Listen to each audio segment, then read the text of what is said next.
nơi pe để mê cua xa rư có đấy mình xây chỉ ao đầm lầyប្រពន្ធមិនឲ្យតម្លៃគ្រួសារជីវិតគ្រួសារនឹងមានស្ថានភាពបែបនេះឆ្នៃបងប្អូនទាំងអស់គ្នានៅចំណុចនេះខ្ញុំចង់ឲ្យបងប្អូនចាប់អារម្មណ៍បន្តិចថាពេលសបាយពេលជប់លៀងពេលមានលុយអ្នកណាក៏អាចមកសបាយជាមួយយើងបានដែរអ្នកណាក៏អាចមកជុលកែវជាមួយយើងបានដែរតែពេលយើងក្រ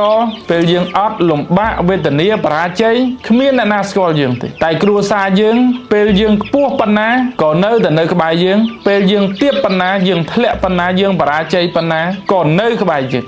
អញ្ចឹងនៅក្នុងវីដេអូមួយនេះខ្ញុំចង់ផ្ដាយផ្ដាំទៅកាន់បងប្អូនប្រុសសូមចាប់អារម្មណ៍បន្តិចថាប្រពន្ធយើងកូនយើងគ្រួសារយើងជាមនុស្សសំខាន់ទី1ដែលយើងត្រូវយកចិត្តទុកដាក់មិត្តភ័ក្តិនិងអ្នកដទៃគ្រាន់តែជាមនុស្សដែលយើងគួររាប់គួរយកចិត្តទុកដាក់បន្ទាប់ពីគ្រួសារយើងតែប៉ុណ្ណោះតែមិនអាចយកពួកគាត់ជាមនុស្សទី1សំខាន់ទេព្រោះអីគេមិននៅជាមួយយើងរាល់ថ្ងៃទេគេមិនមែនជាសមាជិកគ្រួសារយើងទេគេមិនទទួលខុសត្រូវរ៉ាប់រងនៅពេលដែលយើងឈឺទេតែគ្រួសារ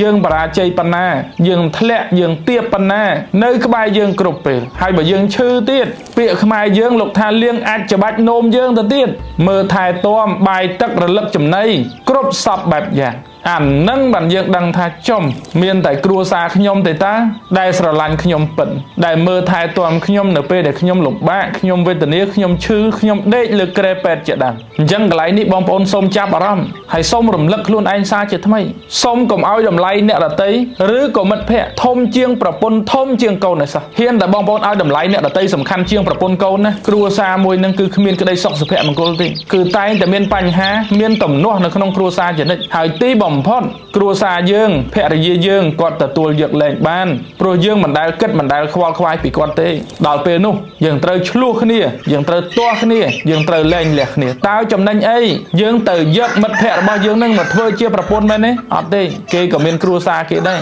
គេត្រូវស្រឡាញ់ប្រពន្ធនិងកូនរបស់គេដូចគ្នាគេគ្មានពេលមកធ្វើជាប្រពន្ធរបស់យើងទេគេក៏គ្មានពេលមកថែទាំយើងដាំបាយដាំទឹកស្លម្ហូបចំណីអីឲ្យយើងដែរអត់ទេអញ្ចឹងសូមភ្ញាក់រលឹកបងប្អូនកូនក្មួយប្រុសសូមចាប់អារម្មណ៍ជាមួយគ្រួសារយើងប្រពន្ធយើងកូនយើងជាមនុស្សទី1ជាមនុស្សសំខាន់ដែលយើងត្រូវយកចិត្តទុកដាក់អត់លេងសើចទេតែយើងមិនចាប់អារម្មណ៍រឿងទាំងអស់ហ្នឹងថ្ងៃណាមួយយើងនឹងសោកស្ដាយយើងនឹងឈឺចាប់តែដូចខ្ញុំធ្លាប់លើកឡើងហើយថានៅលើពិភពលោកនេះមិនមានថ្នាំព្យាបាលជំងឺស្ដាយក្រោយទេកុំឲ្យធ្លាក់ដល់ចំណុចហ្នឹងតែធ្លាក់ដល់ចំណុចហ្នឹងចប់សពគ្រប់ហើយអរគុណបងប្អូនជម្រាបលា